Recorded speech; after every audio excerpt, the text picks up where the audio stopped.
Hi hello नमस्ते guys. So last video में हमने कवर किया था कि प्रोबेबिलिटी क्या होती है, random variable, sample spaces and उसके अलावा हमने बेयसियन और फ्रिक्वेंटिस्ट जो प्रोबेबिलिटीज़ होती है उसको विथ एग्जांपल समझा था, है ना। सो आई थिंक उस लेक्चर में आपको कोई भी डाउट्स नहीं होंगे, और अगर है तो you can comment, okay. And अब हम क्या करने वाले हैं आज, ये वीडियो कंपैरेटिवली बहुत छोटा होगा, है ना। इस वीडियो में हम सिर्फ इतना जानेंगे कि इंडिपेंडेंट इवेंट्स और डिपेंडेंट इवेंट्स और इवेंट्स ये सब होता क्या है ना। देखो, आप अगर इस टॉपिक को अच्छे से पढ़ते हैं आज, तो इसका मतलब ये होगा कि आपको अगर पता है ना कि इंडिपेंडेंट इवेंट्स, डिपेंडेंट इवेंट्स ये सब क्या होते हैं, तो आपको न्यूमेरिकल्स और आपकी थिंकिंग में बहुत हेल्प करेंगे। जैसे मान लो कि आपका एप्टीट्यूड का पेपर है, अभी मशीन लर्निंग को थोड़ी देर साइड में रखें, आपका एप्टीट्यूड का पेपर है और आपको क्वेश्चन कुछ भी आता है ना, तो आपको जो मल्टीप्लिकेशंस करने हैं, जो कैलकुलेशंस करनी है, मल्टीप्लिकेशन करना है या प्लस करना है, दोनों के मीनिंग्स अलग अलग है ना। और कौन सा फॉर्मूला अप्लाई करना, इंडिपेंडेंट इवेंट्स की अलग प्रोबेबिलिटी निकलती है और डिपेंडेंट इवेंट्स की अलग निकलती है ना। तो क्या क्या करना होगा, एक तो वाला पार्ट आपको इंपॉर्टेंट, मतलब देखो स्टैटिस्टिक्स कहीं भी पूछी जाती है तो न्यूमेरिकल्स आना बहुत नॉर्मल सी चीज़ है, ठीक है। तो एक तो वो चीज़ हो गई। दूसरी चीज़ ये काम आएगी कि आप ना सोच पाएंगे। मेरा देखो, मैंने आपको पहले ही बताया था कि मेरा मोटिव ये नहीं है कि मैं आपको कोर्स में जस्ट ये बताता रहूँ कि ऐसे ऐसे चीज़ें होती है ना। मेरा मोटिव ये रहेगा कि आप ना ये पता करो, खुद से पता करो कि ये चीज़ यूज़ हो क्यों रही है ना। और हो रही है तो, अगर हो रही है ना यूज़, तो हमारे माइंड में भी आना चाहिए ना ये आइडियाज़ कि मतलब जैसे इंडिपेंडेंट इवेंट्स यहाँ लगेगा, डिपेंडेंट इवेंट्स यहाँ लगेंगे, है ना। तो आपके माइंड में भी आना चाहिए। और कब आएगा, जब आपको प्रॉपर अंडरस्टैंडिंग होगी इस टॉपिक की, ठीक है। तो अब डिपेंडेंट और इंडिपेंडेंट मीनिंग, जो इंडिपेंडेंट और डिपेंडेंट इवेंट्स का क्या क्या फंडा है, मतलब तो उससे पहले इवेंट्स का क्या फंडा है, इवेंट्स होते क्या है ना, उसके बारे में समझते हैं। देखो, अगर आप इवेंट्स की बात करें तो इवेंट्स क्या होते हैं ना, कि इवेंट्स मतलब होता है कि काम। आप कुछ जैसे मान लो कि आपने एक डाइस को उछाला, ठीक है। ये डाइस को उछालना, है ना, ये क्या है, ये एक इवेंट है, ये एक काम है जो आपने किया है, इसी को बोलते हैं इवेंट, बस कुछ भी नहीं है ना। आपने कॉइन टॉस किया, आपने कॉइन को उछाला, है ना, ये एक्सपेरिमेंट है। आपने एक कॉइन को उछाला, ये उछालना जो है ना, ये एक इवेंट है ना। आपने इस इवेंट को किया, है ना। अब एक बात बताएं कि आपने उछाल दिया, ठीक है, आपने कॉइन को उछाला, और कॉइन को उछालने के बाद आपका हेड आया। तो हेड आना क्या है, हेड आना भी एक इवेंट है ना। इवेंट जैसे आप शादी पार्टी में जाते हैं ना, तो उसको भी हम इवेंट बोलते हैं कि कुछ हुआ है इसलिए हम शादी में गए, मतलब उनकी शादी तय हो गई तो इसलिए हम we are going to attend this marriage और we are going to attend this particular event, है ना। वो इवेंट हुआ है ना। जब कुछ होता है ना, देखो मेरी बात सुनो, अब ना अपन इसको और लेके चलें प्रोबेबिलिटी वाले सीन में। तो बात ऐसी है कि अगर आपने उछाला ना कॉइन, तो एक इवेंट हुआ होगा, कुछ हुआ होगा कि हेड आया होगा, टेल आया होगा। अगर हेड आया है ना, तो वो भी एक इवेंट है ना। टेल आया, वो भी एक इवेंट है। और आपने उछाला, वो एक एक्सपेरिमेंट है। एक एक्सपेरिमेंट आपने किया कॉइन को उछालने का, उसमें हेड आया तो वो एक इवेंट है, टेल आया तो एक इवेंट है, और वो ऐसे खड़ा हो गया, जो होता है ना कि ऐसे खड़ा, बहुत कम प्रोबेबिलिटी होती है इस चीज़ की, लेकिन वो भी एक इवेंट है। इवेंट तो है ना। तो इसलिए हम बोल रहे हैं कि इवेंट यह होता, कुछ भी नहीं, इवेंट तो नॉर्मल सी चीज़ है, ठीक है। अब हम बात करते हैं कि इवेंट तो हो गया, अब इवेंट डन, ठीक है। अब हम बात करते हैं कि इंडिपेंडेंट इवेंट्स का क्या मतलब है। इंडिपेंडेंट नाम से समझ में आ रहा है ना।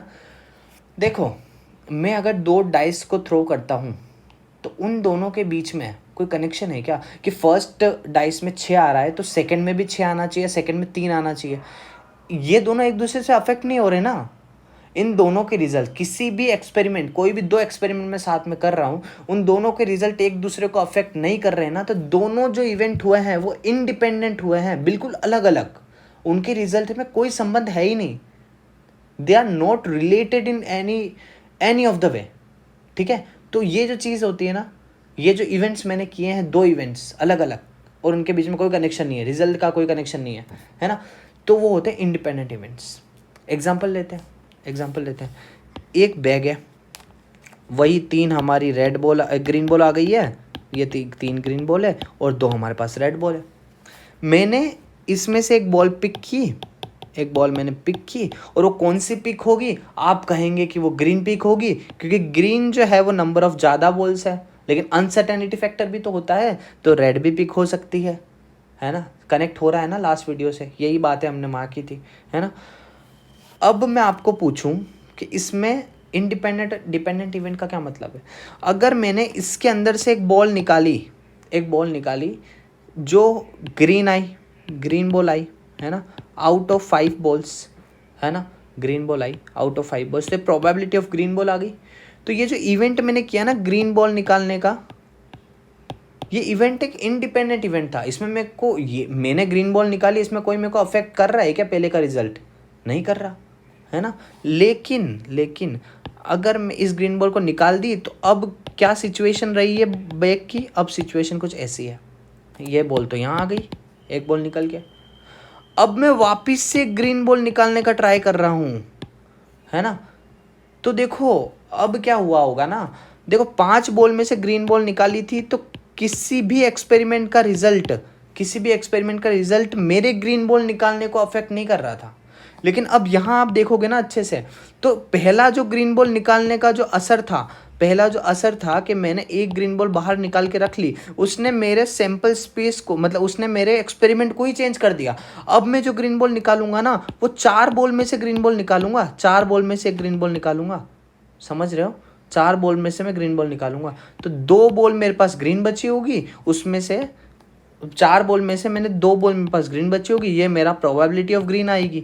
लेकिन ऊपर वाले केस में जो ग्रीन बॉल थी वो 3 थी आउट ऑफ 5, तो अलग प्रोबेबिलिटी आई थी, है ना। तो ये जो पर्टिकुलर इवेंट मैंने किया है ग्रीन को पिक करने का, इस पिक करने के इवेंट ने मेरे इस वाले ग्रीन पिक करने के इवेंट को अफेक्ट कर दिया, है ना।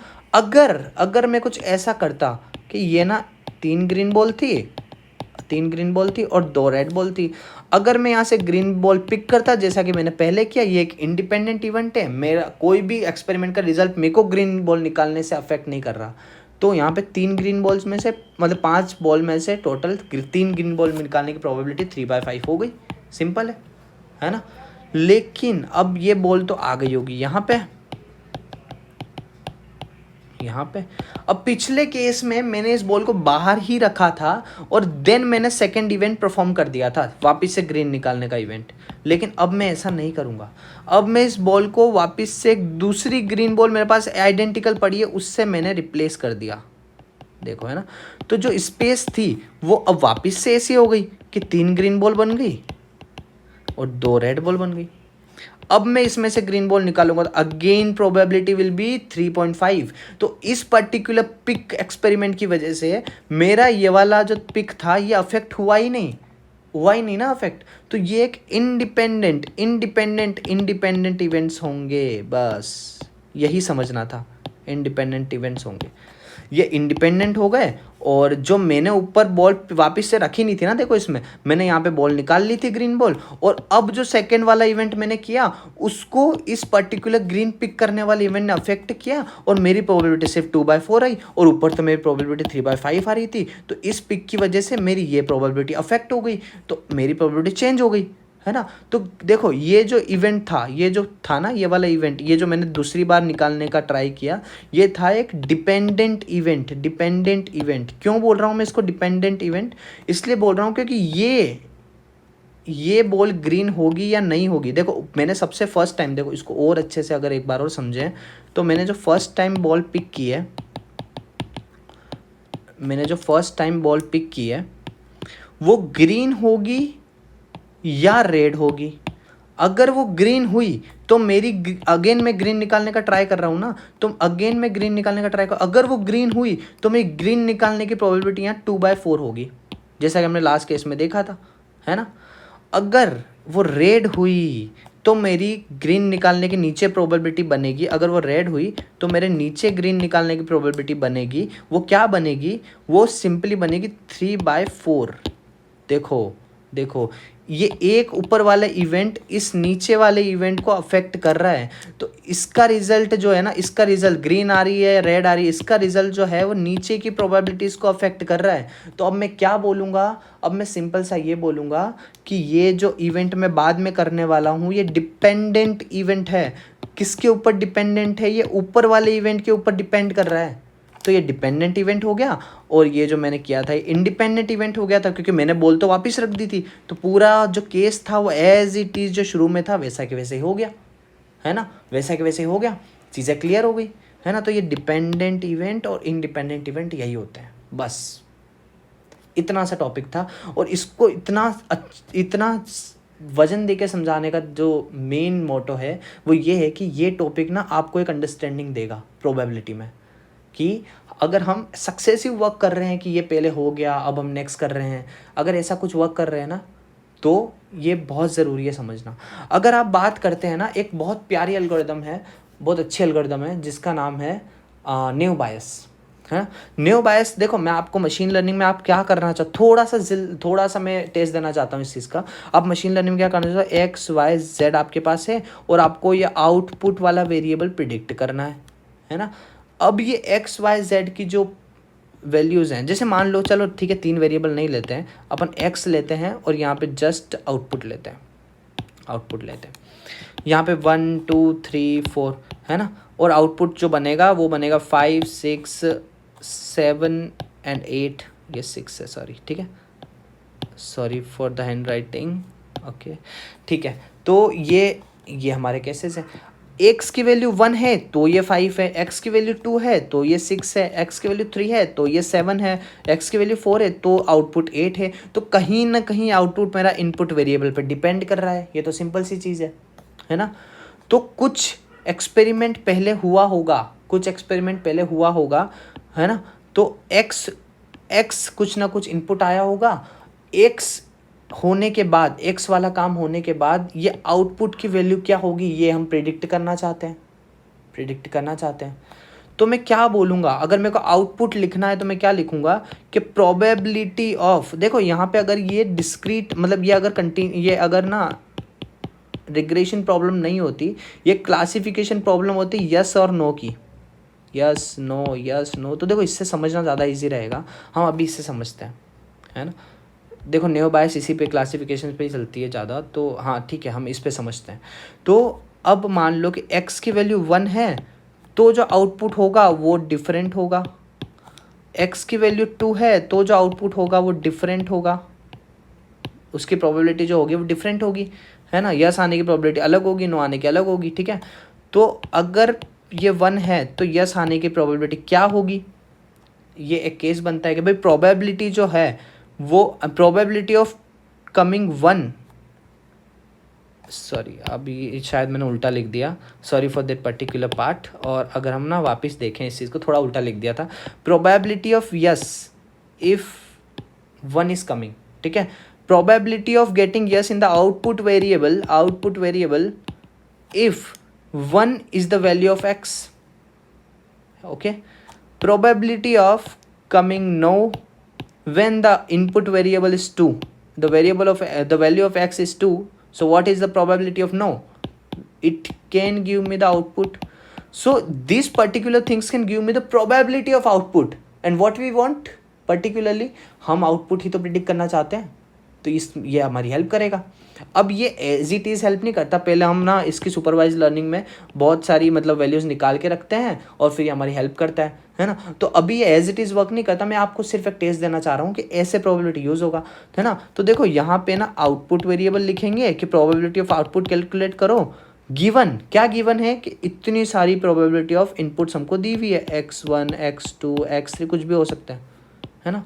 तो ये अगर हम कैलकुलेट कर लेते हैं किसी भी क्वेरी पॉइंट के लिए जो हमको यूज़र पूछना चाहता है, तो सिंपल सी बात है कि ये जो है ना, ये प्रोबेबिलिटी का 0.5 अगर मैं थ्रेशोल्ड सेट किया है तो उसके ऊपर की अगर 0.7 वैल्यू आती है तो हम यस प्रिडिक्ट कर देंगे, है ना, अदरवाइज हम नो प्रिडिक्ट कर देंगे। अगर देखो ये केस आपको समझ में नहीं आ रहा है ना अभी मशीन लर्निंग वाला जो मैं आपको बता रहा हूँ, तो कोई प्रॉब्लम नहीं है, क्योंकि ये पूरी एल्गोरिथम हम इतनी डिटेल में कवर करेंगे कि मतलब ऐसा लगेगा कि ये तो बहुत छोटी सी चीज़ बता रहा था तो ये तो इजी हो जाएगा, ठीक है। तो अगर समझ नहीं आ रही है तो कोई बात नहीं, आपको यहाँ से सिर्फ जो इस वीडियो से टेक अवे था वो सिर्फ इतना था कि आप डिपेंडेंट इवेंट और इंडिपेंडेंट इवेंट की प्रॉपर अंडरस्टैंडिंग यहाँ से लेके जाएं बस। और आई थिंक इतना डिस्कशन इनफ था इन चीज़ों पे, है ना, ये हमने समझ लिया अच्छे से। सो वीडियो को यहीं ख़त्म करते हैं। आज थिंक आपको पूरा समझ में तो आ गया होगा, है ना। अब नेक्स्ट वीडियो में हम टाइप्स ऑफ प्रोबेबिलिटी पे बात करेंगे, जिसके हम जॉइंट प्रोबेबिलिटी होती है, हमारी मार्जिनल होती है, हमारी कंडीशनल प्रोबेबिलिटी होती है, फिर उसके हम बेस थ्योरम थोड़ी डिराइव करने का ट्राई करेंगे, कैसे बेस थ्योरम बनी, क्या क्या यूज़ है उसका, उन सब चीज़ों पे बात करेंगे, ठीक है। तो आज का लेक्चर यहीं ख़त्म करते हैं और thank you so much for watching this video and thank you, bye bye.